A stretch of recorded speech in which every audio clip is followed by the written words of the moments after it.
Kondisi BBM di dunia saat ini sedang tidak baik-baik aja. Di beberapa negara, harga BBM sedang mengalami kenaikan yang sangat signifikan. Dan sayangnya, Indonesia juga menjadi salah satu negara yang sangat terdampak dengan inflasi BBM ini. Tapi untungnya adalah, walaupun Indonesia juga terdampak dengan kenaikan harga BBM yang signifikan, pemerintah Indonesia masih berhasil mempertahankan harga BBM subsidi di tempat yang nyaman. Walaupun tetap aja ada upaya-upaya untuk mengurangi jumlah pertalite di Indonesia, yang mana dalam beberapa waktu terakhir kita sempat dikasih lihat dengan adanya SPBU Signature. Dan ini adalah pom bensin yang hanya menjual BBM non-subsidi. Mungkin awalnya 1 atau 2 pom Signature, tapi lambat laut kemungkinan pom Signature akan dimana-mana dan menjadi standar baru sehingga pertalite tiba-tiba hilang. Ya semoga aja tidak kejadian, karena jika pertalite hilang, udah hampir pasti harga bahan pokok akan naik cukup signifikan. Menariknya lagi adalah, ketika Indonesia sedang sibuk memutar otak untuk mempertahankan harga BBM, ada satu hal yang mungkin bikin kita jadi bertanya ketika melihat harga BBM saat ini, yang mana pertalite masih dijual 10.000 per liter, Pertamax di 12.600, Pertamax Turbo di 20.000 per liter, Dexlite ada di 26.000 lebih, terakhir ada Pertamina Dex yang dijual seharga 28.000 lebih per liternya.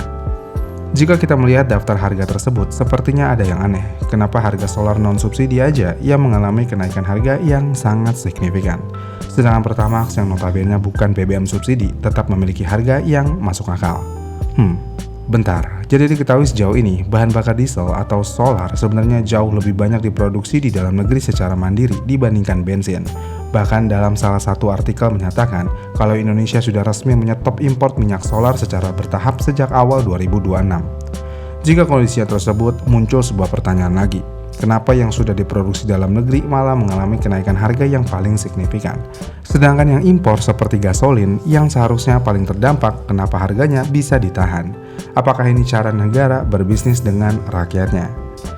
Jadi sebelum kita mengambil keputusan tersebut, kita harus lihat lebih dalam dulu. Jadi setelah saya baca-baca dan setelah diriset, menurut para ahli, harga solar non-subsidi bisa naik drastis sedangkan bensin non-subsidi bisa tetap stabil bukan karena pemerintah mengorbankan rakyatnya demi untung.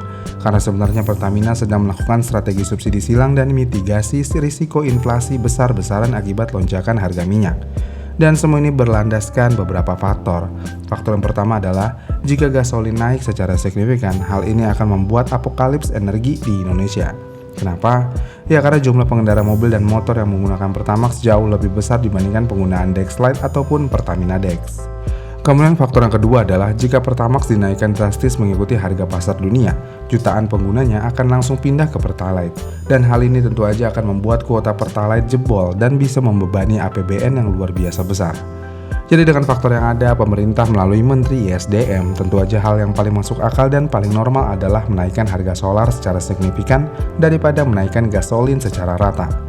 Lagi pula, solar non-subsidi biasanya yang menggunakan mobil-mobil mahal aja, yang berarti cuma orang kaya aja yang mengisi BBM tersebut. Masa iya, orang kaya nggak mampu beli BBM seharga 26-28 ribu per liternya? Iya kan? Walaupun faktanya banyak juga yang teriak perihal ini, namun keputusan sudah dibuat jadilah seperti ini. Namun yang bikin menarik lagi adalah, apakah menaikkan harga solar ini akan membuat inflasi BBM tidak akan terjadi di Indonesia? Jawabannya enggak juga. Kenapa? Karena faktanya walaupun Indonesia sudah bisa memproduksi solar secara mandiri dan sudah mulai menstop impor solar secara bertahap, sayangnya kilang minyak domestik milik Pertamina sebenarnya hanya bisa menghasilkan produk solar bersulfur tinggi. Bahkan saking tingginya sulfur hasil produksi yang Pertamina, solarnya bisa disamakan seperti materi dasar biosolar. Tapi untungnya lagi adalah sebenarnya Pertamina sudah bisa memproses solar tersebut dengan kualitas yang jauh lebih baik. Namun untuk memprosesnya menjadi solar berkualitas tinggi yang rendah sulfur, sayangnya kapasitas kilang dalam negeri masih sangat terbatas. Dan untuk perihal solar apa yang sudah diberhenti diimpor, sebenarnya nggak semua jenis solar yang udah di stop importnya. Misalnya solar berkualitas rendah yang berkode CN48 sudah berhenti diimpor. Dan Indonesia sudah resmi 100% stop import sejak awal tahun 2026. Dan seluruh pasokannya saat ini murni berasal dari produksian kilang domestik Pertamina. Bahkan SPBU swasta seperti Shell, BP, dan Vivo juga diwajibkan menyerap solar dari Pertamina.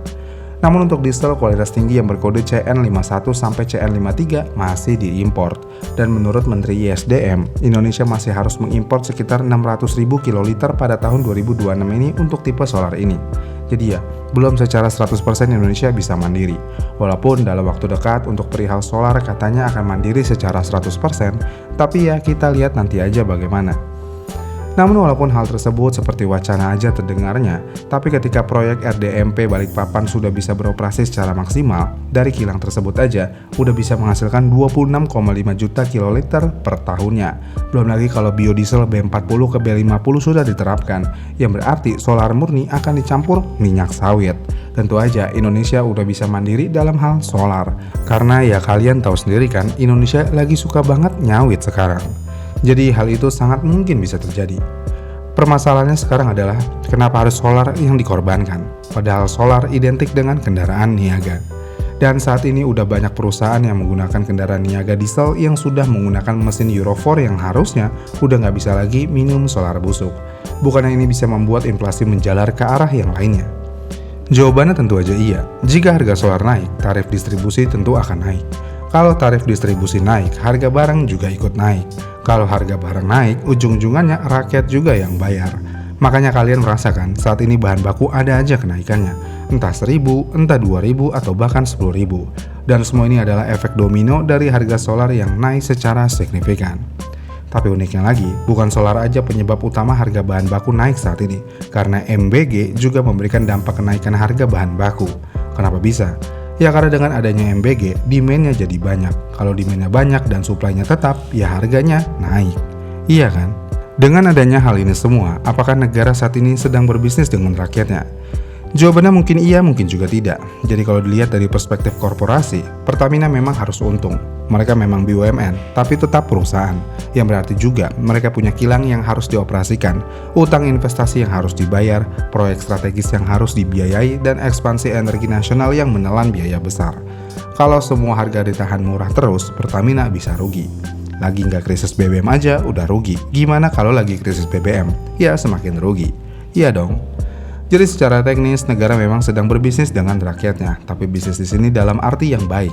Maksudnya adalah Pertamina hanya menaikkan solar secara signifikan, yang berarti ini adalah indikasi bisnis yang sehat untuk masyarakat. Karena dengan bisnis ini, masyarakat masih bisa merasakan Pertalite di harga 10.000, Pertamax di 12.000. Jika aja pemerintah ingin melakukan bisnis murni, semua harga akan naik secara rata. Dan kalau hal ini terjadi, baru indikasi negara berbisnis terhadap rakyatnya menjadi sangat kuat dan sudah tidak sehat. Karena dari semua aktivitas itu yang dirugikan hampir seluruh rakyat.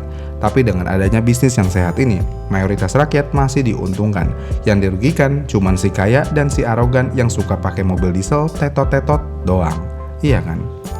Jadi kesimpulannya adalah, ya negara sedang berbisnis dengan rakyatnya, tapi ini adalah bisnis yang sangat sehat untuk menjaga harga BBM di Indonesia tetap stabil. Kenaikan solar memang bikin banyak pihak pusing, tapi jika harga solar tidak dinaikkan secara signifikan, satu Indonesia yang pusing. Gimana nih menurut kalian? Apakah ini bisnis yang sehat atau yang gimana? Komen di kolom komentar di bawah ya, dan sampai jumpa di video selanjutnya.